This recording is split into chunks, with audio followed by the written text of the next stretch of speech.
ಎಲ್ಲರೂ ನಮಸ್ಕಾರ, welcome to my channel.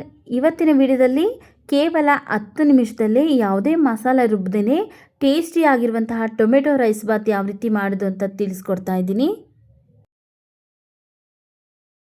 ನೋಡಿ, ಇಲ್ಲಿ ಫಸ್ಟು ಒಂದು ಪಾತ್ರೆಗೆ ಈ ಗ್ಲಾಸಲ್ಲಿ 1.5 ಗ್ಲಾಸ್ ಅಕ್ಕಿ ಹಾಕ್ಕೊಳ್ತಾ ಇದ್ದೀನಿ. ನಾರ್ಮಲಾಗಿ ಊಟಕ್ಕೆ ಬಳಸುವಂತಹ ಸೋನಾ ಮಸೂರಿ ಅಕ್ಕಿ ಹಾಕ್ಕೊಂಡು ಒಂದೆರಡು ಸರಿ ತೊಳೆದು ಆನಂತರ ಇದು ಮುಳುಗುವಷ್ಟು ನೀರನ್ನು ಸೇರಿಸಿ ನಾವು ಒಗ್ಗರಣೆ ಹಾಕೋವರೆಗೂ ನೆನೆಸ್ಕೊಂಡ್ರೆ ಸಾಕಾಗುತ್ತೆ. ಇದನ್ನು ಸೈಡ್ಗಿಟ್ಟು ಸ್ಟವ್ ಮೇಲೆ ಒಂದು ಕುಕ್ಕರ್ ಬಿಸಿಗಿಟ್ಟಿದ್ದೀನಿ. ಕುಕ್ಕರ್ ಬಿಸಿ ಆದಮೇಲೆ ಒಂದು 2 ಸ್ಪೂನ್ ಆಗೋಷ್ಟು ಎಣ್ಣೆ ಬಿಸಿ ಆದಮೇಲೆ ನಾನಿಲ್ಲಿ ಒಂದು ಪಲಾವ್ ಎಲೆ, 2 ಏಲಕ್ಕಿ, ಅರ್ಧ ಸ್ಪೂನ್ ಜೀರಿಗೆ, ಅರ್ಧ ಸ್ಪೂನ್ ಸೋಂಪು, ಒಂದು ಮರಾಠಿ ಮೊಗ್ಗು, ಒಂದು ಅನಾನಸುವ, ಚಕ್ಕೆ, ಲವಂಗ ಹಾಕ್ಕೊಂಡು ಇವಿಷ್ಟನ್ನು ಒಂದು 10 ಸೆಕೆಂಡ್ ಬಾಡಿಸ್ಕೊಂಡು ಆನಂತರ 2 ಈರುಳ್ಳಿನ ಈ ರೀತಿ ಉದ್ದುದ್ದಾಗಿ ಹಚ್ಬಿಟ್ಟು ಹಾಕ್ಕೊಂಡು ಫ್ರೈ ಮಾಡ್ಕೊಳ್ತಾ ಇದ್ದೀನಿ ಎಣ್ಣೆಯಲ್ಲೇ. ನಾವು ಏನು ಪಲಾವ್ ಸಾಮಾನೆಲ್ಲ ಹಾಕಿದ್ದೀವಲ್ಲ ಅದನ್ನು ತುಂಬ ಹೊತ್ತು ಫ್ರೈ ಮಾಡ್ಕೊಳ್ಳೋದಕ್ಕೆ ಹೋಗಬೇಡಿ, ಕಹಿ ಅನಿಸ್ಬಿಡುತ್ತೆ. ಅದರಿಂದ ಒಂದು 10 ಸೆಕೆಂಡ್ ಅಷ್ಟೇ ಫ್ರೈ ಮಾಡಿಕೊಂಡು ಆನಂತರ ಈರುಳ್ಳಿ ಹಾಕಿ ಈ ರೀತಿಯಾಗಿ ಲೈಟಾಗಿ ಕಲರ್ ಚೇಂಜ್ ಆಗೋವರೆಗೂ ಫ್ರೈ ಮಾಡಿ ಈಗ 1 ಟೇಬಲ್ ಸ್ಪೂನ್ ಆಗೋಷ್ಟು ಶುಂಠಿ ಬೆಳ್ಳುಳ್ಳಿ ಪೇಸ್ಟ್ ಹಾಕ್ಕೊಳ್ತಾ ಇದ್ದೀನಿ. ಶುಂಠಿ ಬೆಳ್ಳುಳ್ಳಿ ಪೇಸ್ಟ್ ಅಷ್ಟೇ 1 ನಿಮಿಷ ಚೆನ್ನಾಗಿ ಫ್ರೈ ಮಾಡ್ಕೊಳ್ಬೇಕು. ಇದರಲ್ಲಿರುವಂಥ ಹಸಿ ವಾಸನೆ ಎಲ್ಲ ಹೋಗಬೇಕು. ಆದ್ದರಿಂದ 1 ನಿಮಿಷಗಳ ಕಾಲ ಚೆನ್ನಾಗಿ ಫ್ರೈ ಮಾಡಿಕೊಂಡು ಈಗ ಇದಕ್ಕೆ ನಾನು ಒಂದು 4 ಟೊಮೆಟೊ ಹಣ್ಣನ್ನು ಚೆನ್ನಾಗಿ ಹಣ್ಣಾಗಿರುವಂತಹ ಟೊಮೆಟೊ ಹಣ್ಣನ್ನು ಕಟ್ ಮಾಡಿ ಈಗ ಇದಕ್ಕೆ ಸೇರಿಸ್ತಾ ಇದ್ದೀನಿ. ಟೊಮೆಟೊನೂ ಅಷ್ಟೇ ಚೆನ್ನಾಗಿ ಸಾಫ್ಟಾಗಿ ಬೇಯಬೇಕು.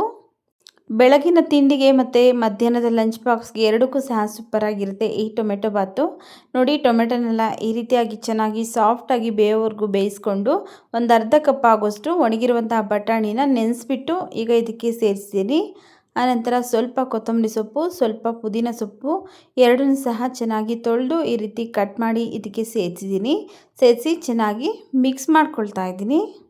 ಬೆಳಗಿನ ತಿಂಡಿಗೆ ಲೇಟ್ ಆಯ್ತಪ್ಪ ಏನು ಮಾಡೋದು ಅಂದಾಗ ಒಂದು 5ರಿಂದ 10 ನಿಮಿಷದಲ್ಲೇ ನಾವು ಈ ಟೊಮೆಟೊ ಬಾತನ್ನ ಮಾಡ್ಕೊಳ್ಬೋದು. ಯಾವುದೇ ಮಸಾಲೆ ರುಬ್ಬಬೇಕು ಅಂತ ಏನಿಲ್ಲ, ನಾವು ಜಸ್ಟ್ ಒಗ್ಗರಣೆ ಹಾಕ್ಕೊಂಡ್ರೆ ಸಾಕಾಗುತ್ತೆ. ನೋಡಿ, ಇಲ್ಲಿ ಚೆನ್ನಾಗಿ ಒಂದು ಸರಿ ಮಿಕ್ಸ್ ಮಾಡಿ 1/4 ಸ್ಪೂನ್ ಆಗೋಷ್ಟು ಗರಂ ಮಸಾಲ, 1.5 ಸ್ಪೂನ್ ಆಗೋಷ್ಟು ರೆಡ್ ಚಿಲ್ಲಿ ಪೌಡರ್ ಸೇರಿಸಿದ್ದೀನಿ.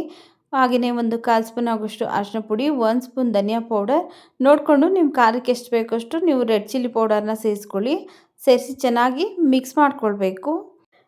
ಈಗ ಇವಿಷ್ಟು ಚೆನ್ನಾಗಿ ಒಂದ್ಸರಿ ಮಿಕ್ಸ್ ಮಾಡ್ಕೊಂಡಾದಮೇಲೆ ನಾವು ಯಾವ ಗ್ಲಾಸಲ್ಲಿ ಅಕ್ಕಿ ತೊಗೊಂಡಿದ್ರಲ್ಲ ಅದೇ ಗ್ಲಾಸಲ್ಲಿ 2.25 ಗ್ಲಾಸ್ ಆಗೋಷ್ಟು ನೀರನ್ನು ಸೇರಿಸ್ತಾ ಇದ್ದೀನಿ. 1.5 ಗ್ಲಾಸ್ಗೆ 2.25 ಆಗೋಷ್ಟು ನೀರನ್ನು ಸೇರಿಸಿದರೆ ಅನ್ನ ಉದುರುದ್ರಾಗಿ ಚೆನ್ನಾಗಿ ಬರುತ್ತೆ. ನಿಮಗೇನಾದರೂ ಸ್ವಲ್ಪ ಸಾಫ್ಟಾಗಿ ಬೇಕು ಅನಿಸಿದ್ರೆ 1.5 ಗ್ಲಾಸ್ ಅಕ್ಕಿಗೆ 3 ಗ್ಲಾಸ್ ನೀರನ್ನು ಸೇರಿಸ್ಕೊಳ್ಳಿ. ಹಾಗೆಯೇ ಇದಕ್ಕೆ ರುಚಿಗೆ ತಕ್ಕಷ್ಟು ಉಪ್ಪನ್ನು ಸೇರಿಸಿ ನಾನಿಲ್ಲಿ ಈಗ ಇವಿಷ್ಟನ್ನು ಚೆನ್ನಾಗಿ ಕುದಿಯೋದಕ್ಕೆ ಬಿಡ್ತೀನಿ. ನಾನು ತಕ್ಷಣ ಅಕ್ಕಿ ಹಾಕ್ಕೊಳ್ತಾ ಇಲ್ಲ.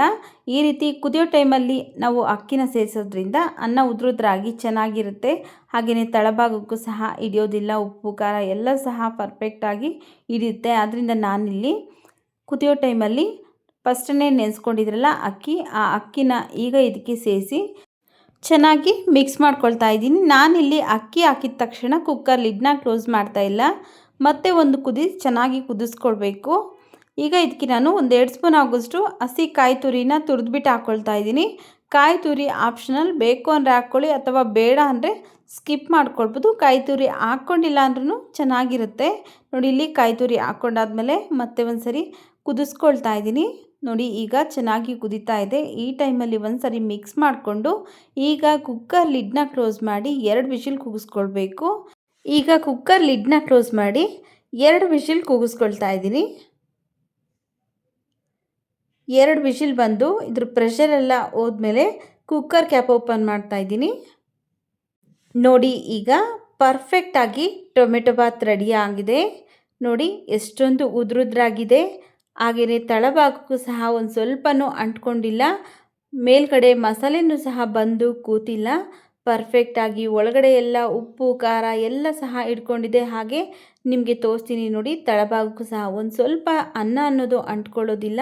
ಈ ರೀತಿ ನಾವು ಕುದಿ ಬಂದ ಮೇಲೆ ಕುಕ್ಕರ್ ಕ್ಯಾಪ್ ಓಪನ್ ಮಾಡೋದ್ರಿಂದ ಪರ್ಫೆಕ್ಟಾಗಿ ಎಲ್ಲ ಕಡೆ ಉಪ್ಪು ಖಾರ ಹಿಡಿಯುತ್ತೆ. ಹಾಗೆ ಟೇಸ್ಟ್ ಸಹ ತುಂಬ ಚೆನ್ನಾಗಿರುತ್ತೆ. ನೋಡಿದ್ರಲ್ಲ, ತುಂಬ ಸಿಂಪಲ್ಲಾಗಿ ಯಾವ ರೀತಿಯಾಗಿ ಯಾವುದೇ ಮಸಾಲೆ ರುಬ್ಬದೇನೆ ಟೇಸ್ಟಿಯಾಗಿರುವಂತಹ ಟೊಮೆಟೊ ಬಾತ್ ಯಾವ ರೀತಿ ಮಾಡೋದು ಅಂತ ನೀವು ಇದನ್ನು ಕಾಯಿ ಚಟ್ನಿ ಜೊತೆ ಅಥವಾ ಮೊಸರು ಬಜ್ಜಿ ಜೊತೆ ನಿಮಗೇನು ಬೇಡ ಅಂದರೆ ಹಾಗೆಯೇ ಪ್ಲೈನಾಗಿ ತಿನ್ಬೋದು. ತುಂಬ ರುಚಿಯಾಗಿರುತ್ತೆ. ನೀವು ಒಂದ್ಸರಿ ಟ್ರೈ ಮಾಡಿದ್ಮೇಲೆ ಹೇಗೆ ಬಂತು ಅಂತ ಕಮೆಂಟ್ ಸೆಕ್ಷನಲ್ಲಿ ಕಮೆಂಟ್ ಮಾಡಿ ಸ್ನೇಹಿತರೆ. ವಿಡಿಯೋ ಇಷ್ಟ ಆಗಿದರೆ ವಿಡಿಯೋಗೊಂದು ಲೈಕ್ ಮಾಡಿ, ವಿಡಿಯೋವನ್ನು ಶೇರ್ ಮಾಡಿ. ನಮ್ಮ ಚಾನಲ್ಗೆ ನೀವಿನ್ನೂ ಸಬ್ಸ್ಕ್ರೈಬ್ ಮಾಡ್ಕೊಳ್ಳದೆ ನೋಡ್ತಾ ಇದ್ದರೆ ಪ್ಲೀಸ್ ಸಬ್ಸ್ಕ್ರೈಬ್ ಮಾಡಿಕೊಂಡು ಸಪೋರ್ಟ್ ಮಾಡಿ.